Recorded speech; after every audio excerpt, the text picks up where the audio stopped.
এখন আমরা অ্যানিমেশনের একটি অত্যন্ত গুরুত্বপূর্ণ উপাদানে আসি, যা সঠিক দৃষ্টিভঙ্গি বজায় রাখা। দৃষ্টিভঙ্গি মানে পটভূমি অনুযায়ী চরিত্রের আকার সঠিক অনুপাতে হওয়া উচিত। উদাহরণ 1, এটি একটি রান্নাঘরের অভ্যন্তরীণ পটভূমি। আমরা দেখতে পাচ্ছি যে একজন মা এবং তার ছেলে রান্নাঘরে দাঁড়িয়ে কিছু কাজ করছেন। এখন ধরুন আমরা একই দৃশ্যে বাবার চরিত্র যুক্ত করতে চাই, তাই প্রথমেই আমরা বাবার চরিত্র নির্বাচন করি। আমরা তাকে রান্নাঘরের ভিতরে একটি নিষ্ক্রিয় ভঙ্গিতে রাখি। সঙ্গে সঙ্গে আমরা কিছু একটা খেয়াল করি, ব্যাকগ্রাউন্ডের তুলনায় বাবার আকার অনেক বড় দেখায়, ঘরের তুলনায় তাকে অস্বাভাবিকভাবে বড় দেখায়। কেন এটি একটি সমস্যা? চরিত্রের আকার খুব বড় হলে দৃশ্যটি অস্বাভাবিক দেখায়। দর্শক তৎক্ষণাৎ অনুভব করবে যে কিছু ভুল হয়েছে। সুতরাং আমরা কিভাবে এটি ঠিক করব? প্রথম ধাপ, একটি তুলনামূলক তুলনা করুন। যখনই আমরা আকার সম্পর্কে বিভ্রান্ত হই, তখন আমাদের একই দৃশ্যের অন্য বস্তুর সাথে এটি তুলনা করা উচিত।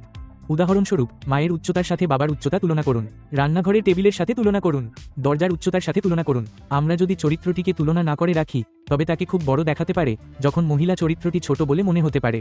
তাহলে আমাদের কি করা উচিত? অন্যান্য অক্ষর এবং বস্তুর সাথে সঠিক অনুপাতে না হওয়া পর্যন্ত ধীরে ধীরে নতুন অক্ষরের আকার হ্রাস করুন। এতে দৃশ্যটি স্বাভাবিক দেখাবে। উদাহরণ 2, বহিরঙ্গন দৃশ্য। এবার আরেকটি উদাহরণ নেওয়া যাক। এই দৃশ্যে একজন ব্যক্তি সাইকেল চালাচ্ছেন, তবে লক্ষ্য করুন যে তিনি প্রায় একটি বিল্ডিংয়ের মতো লম্বা দেখায়। এটা একেবারেই অপ্রাকৃতিক। সাইকেলের কোনো মানুষই বিল্ডিংয়ের মতো লম্বা নয়।